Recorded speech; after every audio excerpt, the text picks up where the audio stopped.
Ever finish a book and just need to talk about it? Welcome to Book Labs, the show that takes a deep dive into your favorite books, usually in 10 minutes or less. Whether it's a literary masterpiece, a guilty pleasure, or a hidden gem, we break it down, explore what makes it great, and maybe even change how you see it. So grab that first cup of coffee and let's get into it. Welcome to Book Labs.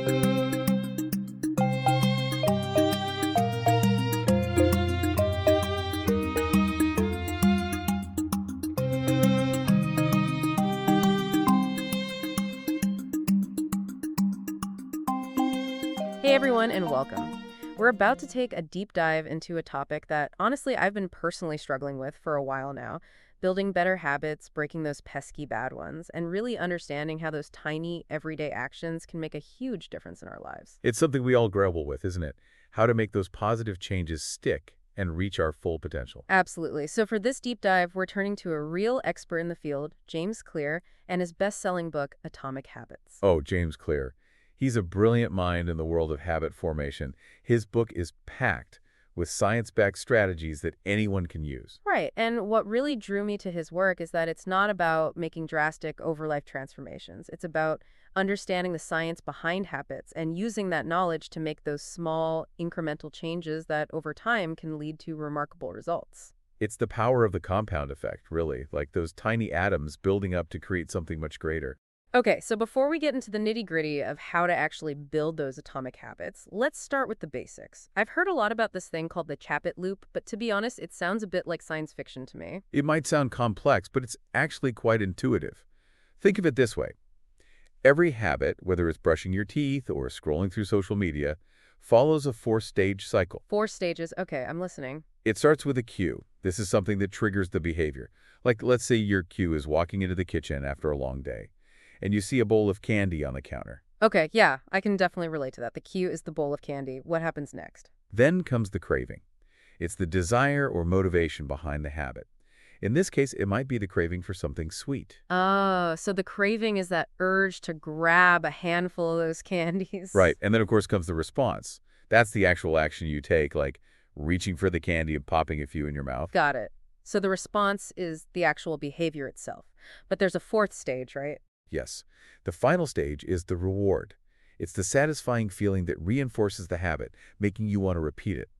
In your example, it might be the sugary rush that makes you feel good, at least momentarily. Okay, that makes perfect sense. So the reward is what solidifies the habit in our brains. Exactly. And here's the fascinating part. Understanding this loop helps us see that even tiny changes to our routines can create new pathways in our brains. It's like we're rewiring our brains one small habit at a time. Precisely. And the good news is we can hack this system to work for us, not against us. Okay, now we're talking. I'm ready to hack my brain for success. I think you'll really appreciate James Clear's 4 laws of behavior change then. These are all about making good habits easier to adopt and bad habits harder to maintain. All right, let's dive in. So law number 1 is make it obvious. What exactly does that look like in practice? Does it mean covering my entire apartment with sticky notes? Not quite. Think about it this way. If you want to read more, don't bury your books in a drawer. Put one on your bedside table, on your desk, maybe even next to the couch where you relax. It's all about making it visually obvious. Ah, so you're creating those visual cues that trigger the habit. Exactly. And this applies to any habit you're trying to build. Want to drink more water? Keep a refillable water bottle on your desk or in your bag. Want to exercise more? Lay out your workout clothes the night before. Okay, so it's about strategically setting yourself up for success. Precisely. You're designing your environment to nudge you in the right direction. All right, I'm loving this. Law number 2 is make it attractive, right? This one sounds intriguing, almost a bit sneaky. Well, it's all about leveraging what we naturally gravitate towards. This is where the power of temptation bundling comes in. Temptation bundling. Okay, I'm intrigued. Tell me more. It's all about pairing something you want to do with something you need to do. Like, let's say you want to watch your favorite TV show, but you also know you need to exercise more. I can definitely relate to that. So why not make a rule that you can only watch that show while you're on the treadmill or out for a walk? Oh, I see. So you're turning something you might dread into something you actually look forward to. Exactly. You're tapping into that natural desire for pleasure and using it to fuel your healthy habits. Brilliant. I actually used to do this without even realizing it. I would only listen to my favorite podcasts while doing chores. It made housework so much more bearable. You see? You are already a habit master in the making. All right, I'm already feeling more motivated to tackle those habits I've been putting off. Okay, what's law number 3 all about? It's all about minimizing those obstacles that often get in the way of building good habits. Law number 3 is make it easy. Make it easy. I like the sound of that. We're all about reducing that initial friction that can make starting a new habit feel so daunting. So instead of trying to overhaul your entire routine overnight, focus on those tiny, manageable steps that feel almost too easy to sail. So instead of aiming for a 30-minute workout, maybe start with just 5 minutes? Exactly. Or instead of trying to read an entire book in a week, commit to just one chapter a day. Okay, so it's about building momentum and setting ourselves up for those early wins. I can definitely get behind that. Remember, those small changes add up over time, and when something feels easy, you're much more likely to stick with it. This is making so much sense. It's like those small changes really can create a ripple effect. Okay, bring on law number 4. Okay, so we've covered 3 of James Clear's laws, and I'm already feeling like I have a better handle on how to approach those habits I've been meaning to tackle. What's the 4th law all about? Well, it kind of ties everything together. You see, we're wired to seek out pleasure and avoid pain, so law number 4 is all about making those good habits stick by, well, making them enjoyable. It's make it satisfying. Make it satisfying. Okay, that makes sense in theory, but how do we actually make healthy habits feel rewarding? I mean, sometimes a salad just doesn't compare to a big plate of fries, no matter how much willpower I'm trying to muster. I totally get that. It's not about denying yourself pleasures. It's about finding healthy ways to reward yourself. Think about small, guilt-free indulgences that you can enjoy after completing a task or sticking to a habit. Okay, I like where this is going. Give me some examples. Sure, maybe it's a cup of herbal tea after a workout or a relaxing bath after a long day. It could even be listening to your favorite music while you work. Those are great examples. It's like giving yourself a little pat on the back for a job well done. Exactly. And it reinforces that positive connection with the habit. Okay, so we've talked a lot about building good habits, but let's face it, breaking those bad ones can be even tougher. Are there any specific strategies that can help us finally kick those unwanted behaviors to the curb? Absolutely. And you know what? We can actually use those same 4 laws, just in reverse, to make those bad habits less appealing. Okay, how do we do that? Think about it this way. We want to make those bad habits invisible, unattractive, difficult, and unsatisfying. So it's like we're flipping the script on those bad habits, making them as unappealing as possible. I like it. Precisely. Now, think about a bad habit you'd like to break. How could you apply the inverse of these laws? Let's see. I've been spending way too much time on social media lately. So to make it invisible, I could delete the apps from my phone. Great start. To make it unattractive, I could remind myself of how much time I'm wasting and how it's not actually making me happy. Perfect. Keep going. And to make it difficult, I could log out of all the accounts, so I have to go through the extra step of typing in my password each time I want to log in. You're getting the hang of this. And to make it unsatisfying. Good question. Maybe I could replace scrolling with a more rewarding activity, like reading a book or spending time with friends. Exactly. You're essentially flipping the script and making that unhealthy habit much less appealing. But remember, breaking bad habits takes time and effort. Be patient with yourself and celebrate those small victories along the way. This is all so helpful. I'm starting to see how powerful it is to be intentional about our habits and how they shape our lives. Speaking of intentionality, you mentioned this concept of identity-based habits earlier. It sounds intriguing, but I'm not quite sure what it means. It's a really fascinating idea, actually.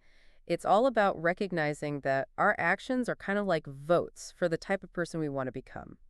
Instead of focusing solely on achieving specific goals, we start thinking about the kind of person who naturally embodies those goals. So if I want to be a healthier person, I should start acting like one, even in small ways. Exactly. It's about aligning your actions with your desired identity. Instead of saying, I want to lose 10 pounds, you start thinking, I'm the kind of person who makes healthy choices. I see. So it's more about the mindset and less about the specific outcome. Right. Instead of I need to exercise more, you shift to I'm an active person who enjoys moving my body. Wow, that's a really powerful shift in perspective. It's not just about checking things off a to-do list. It's about embodying the qualities we aspire to.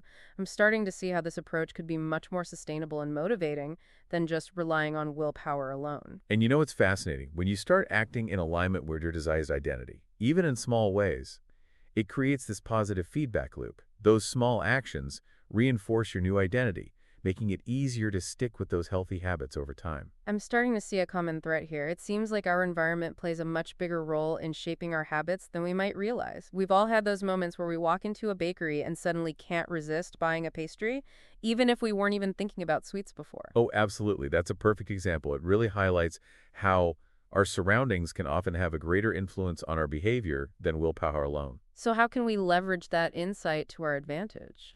It starts with awareness. Take a look around your home, your workplace, even your social circles.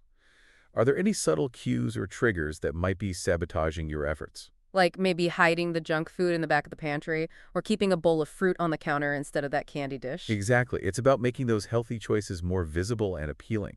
And it's not just about removing temptations, it's also about introducing positive cues. Like, if you want to exercise more, keep your workout clothes and equipment in a visible and accessible place. This is making me want to go home and completely reorganize my entire apartment. Okay, let's talk about this concept of the compound effect. It's a term I've heard before, but I'm not quite sure what it means in the context of habit formation. Well, it's one of the most powerful ideas in the book, in my opinion. The compound effect is all about the idea that consistent, small improvements over time lead to remarkable results.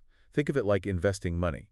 Even small contributions compounded over years can grow into a significant sum. Ah, I see. So it's like those small atomic habits are actually building blocks for something much bigger. Exactly. It's easy to underestimate the power of small actions, but over time, their impact can be truly transformative. Do you have any real-life examples of this? Someone who achieved significant success through small, consistent habits? Absolutely. Think about athletes who train consistently day after day, year after year. Each training session might seem insignificant on its own, but over time, those consistent efforts lead to Olympic medals and world records. It's the same principle at work. Or even someone who saves a small amount of money each month. Over time, they build a substantial nest egg, even if they never make huge financial leaps. Precisely. The key is consistency and patience. You won't see dramatic results overnight, but trust the process and keep showing up, even when it feels like you're not making much progress.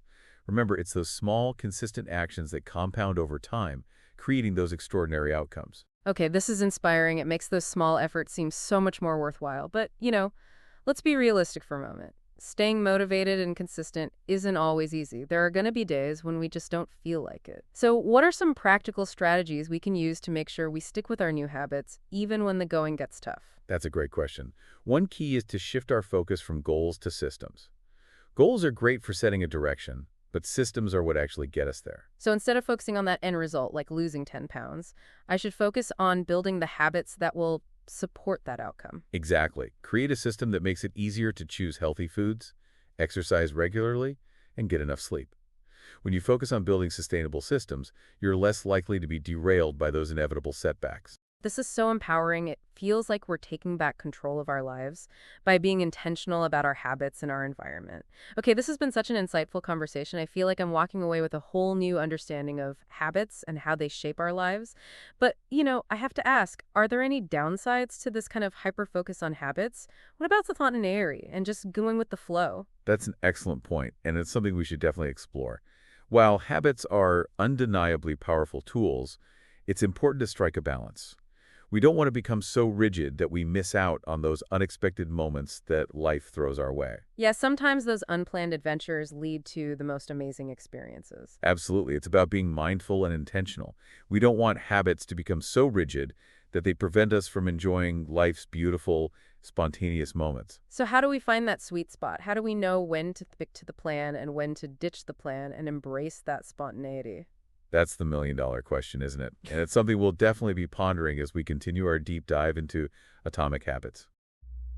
You ever read a book that makes you rethink everything, who you are, what you're capable of? That's the Energy Not Human is all about.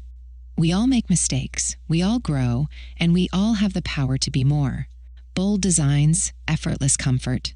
Whether you're making a statement or finding your flow. Because being human is just the beginning. Let's get started on that journey today at nothmn.com. That's nothmn.com, Identity in Motion. Wear what moves you. That's a really interesting point to consider, finding that balance between structure and spontaneity. I'm curious, how does James Clear address this in the book? He actually talks about the importance of building systems that are flexible enough to accommodate those unexpected moments. It's not about creating a rigid set of rules that you follow blindly. So more like guidelines than hard and fast rules. Exactly. It's about creating a framework that supports your goals while still allowing room for adaptability. Okay, that makes a lot of sense. So as we wrap up our deep dive into atomic habits, what are some of the key takeaways you hope our listeners will walk away with? Well, I think the biggest one is that small changes, consistently applied, can lead to truly remarkable results. We often overestimate the importance of the grand gestures and underestimate the power of those tiny everyday actions. It's the power of the compound effect that we talked about earlier, right? Exactly. It's about showing up day after day, even when it feels like you're not making much progress. Trust the process.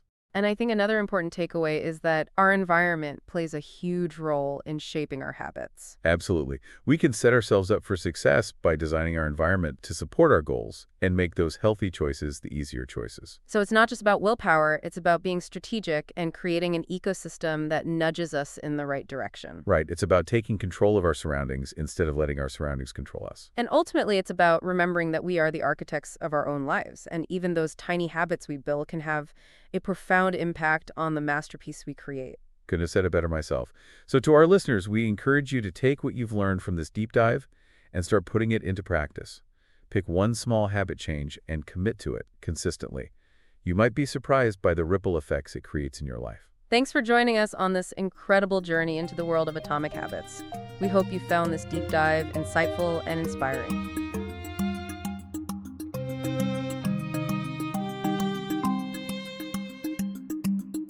And that's a wrap on this week's Deep Dive. Got a book you love and want us to explore? Let us know. Your book could be next. Don't forget to subscribe and smash the like if you enjoy the show, and share with your fellow book lovers. Until next time, keep reading, keep thinking, and we'll see you in the next chapter.